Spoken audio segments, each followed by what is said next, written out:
والإسلام ديني ومحمدا رسول الله ويقيني أدنو إليه ساجدا بجبيني اقبل صلاتي وللصواب الله ربي.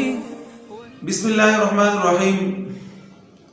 ایک ساتھی نے سوال کیا ہے کہ اگر کوئی آدمی کسی دوسرے آدمی کے لیے قربانی میں حصہ ڈالنا چاہے تو وہ حصہ ڈالنا کیسے ہے؟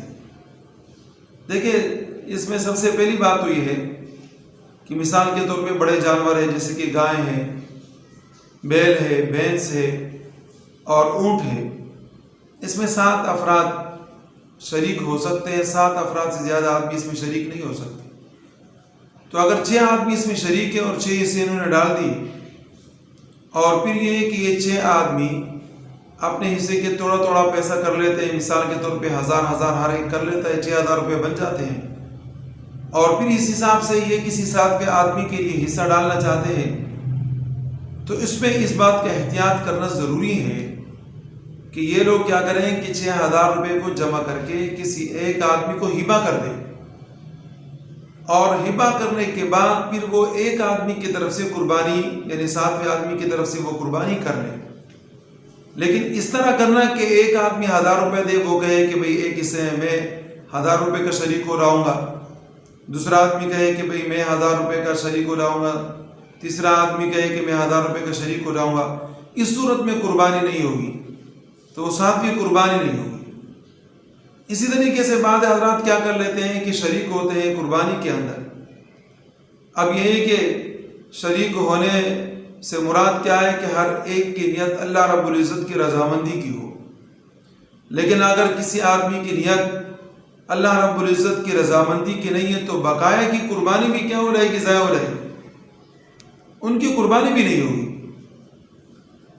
اسی ہر آدمی یہ کوشش کرے کہ ان کی نیت اللہ رب العزت کی رضا، اللہ کا تقرب ہو. اور اسی لیے علماء فرماتے ہیں کہ اگر کسی قربانی کے اندر کوئی آدمی واجب کی نیت رکھتا ہے، واجب قربانی نظر کی، تو وہ بھی صحیح ہے.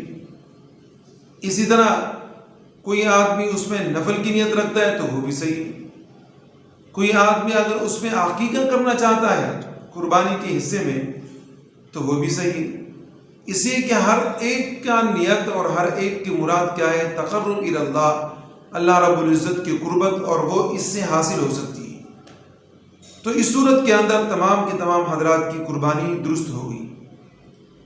اسی طریقے سے کوئی عورت، اس کو مہر ملا ہے شوہر کی طرف سے، 5 تولہ سونا ہے، 2 تولہ سونا ہے، تو اگر یہ سونا 7.5 تولہ سے کم ہے، جیسے کہ بہت ساری عورتیں ہماری بیچاری پریشان ہوتی ہے اور مشکل سے ان کو مہر مل جاتا ہے.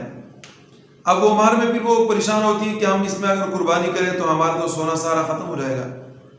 تو دیکھیں، اگر یہ سونا 7.5 تولے کے برابر ہے پھر تو آپ کو قربانی کرنی چاہیے. اگر 7.5 تولے سے کم ہے، پھر یہ دیکھ رہا ہے کہ آپ کے پاس بقایا پیسہ ہے یا نہیں. تو اگر آپ کے پاس بقایا پیسہ ہے تو اس اعتبار سے تب بھی آپ کے اوپر قربانی لازم ہے، اسی کہ آپ اس سونے کی مالکہ ہو، اور جو آدمی کسی مال کا مالک ہوتا ہے اس پر قربانی ہوتی ہے. ہاں، اگر آپ کا شوہر مثال کے طور پہ اچھا آدمی ہے اور ان کا دل دکھتا ہے اور وہ آپ کی طرف سے قربانی کرنا چاہے تو آپ کی طرف سے وہ قربانی کر سکتا ہے، اس کو اجازت ہے.